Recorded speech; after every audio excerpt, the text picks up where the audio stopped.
नमस्ते, कानूनी तौर पर भी और नमस्ते, सामाजिक तौर नमस्ते। पर दोनों ही केस के। मेरे और कमाल जवाई की बात राजा यह है कि आज की तारीख में कोई दोषी नहीं है।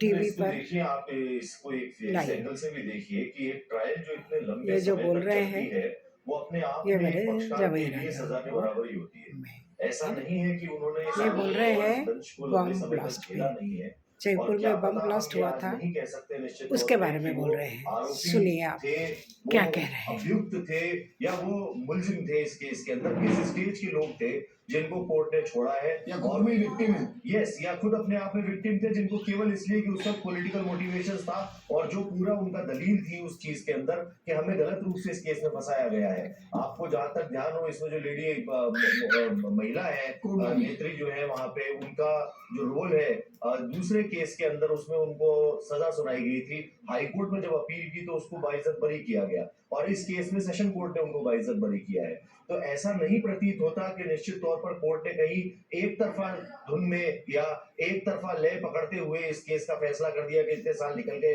अब क्या बचा है, मानवीय संवेदनाओं के आधार पर इसको निर्णित कर दिया हो। ऐसा प्रतीत नहीं होता है। 182 से ज्यादा इसके अंदर विटनेसेस को एग्जामिन किया गया है। बहुत भारी भरकम ये केस था, उन 9 चुनिंदा केसेस में था जिसको सुप्रीम कोर्ट ने आइडेंटिफाई करके एसआईटी बनाई थी, उसकी जांच की रिपोर्ट थी, जस्टिस नानावटी कमीशन की रिपोर्ट इसके अंदर थी और उसमें प्रधानमंत्री मोदी जो तत्कालीन मुख्यमंत्री थे गुजरात के, उनको क्लीन चिट दी गई थी और सारे आरोपों से बरी किया गया था। और इस केस के अंदर पर्टिकुलरली तत्कालीन गृह मंत्री जो है उनका उसमें एक विटनेस के रूप में एलिबे की प्ली जो उन नेत्री की थी उसको उन्होंने टेस्टिफाई किया है। लेकिन तो इन सारी चीजों को देखते हुए कोर्ट ने जगहों पर जांच एजेंसियों पर फिर सवाल खड़े होते हैं कि भाई फिर नहीं पकड़ा। देखिए विजय, क्या होता है, ये केवल जांच एजेंसियों पर सवाल खड़ा करने का विषय नहीं है। ये जो पर्टिकुलर केस जिसकी हम बात कर रहे हैं, इसमें आप देखिए जांच एजेंसियों ने अपनी तरफ से 182 गवाह पेश किए हैं। प्रोसिक्यूशन के 182 विटनेसेस हैं, 300 से ज्यादा साक्ष्य और अन्य चीजें जो कोर्ट के रिकॉर्ड पर थी जिसको कोर्ट ने एनालाइज किया है। तो ये तो किसी भी हाल में नहीं कहा जा सकता कि बिल्कुल ही जांच एजेंसी ने कोई गड़बड़ कर दी। शायद गुजरात दंगों की बात बोल रहे हैं। सॉरी, मैं जयपुर का बोल रही थी, ये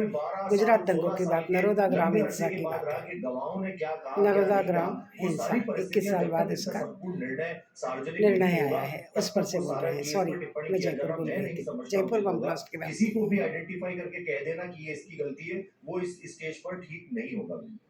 बिल्कुल ठीक बात है सर, लेकिन मेरा तो फिर वही सवाल है कि भाई दोषी कौन है। सवाल आपका अनुत्तरित है और थोड़ी ना है कि 71 लोगों ने जयपुर के अंदर खुद ही जान अपनी ले ली है या 11 लोग खुद ही जान अपनी गवा चुके, कोई तो था ना उनके पीछे।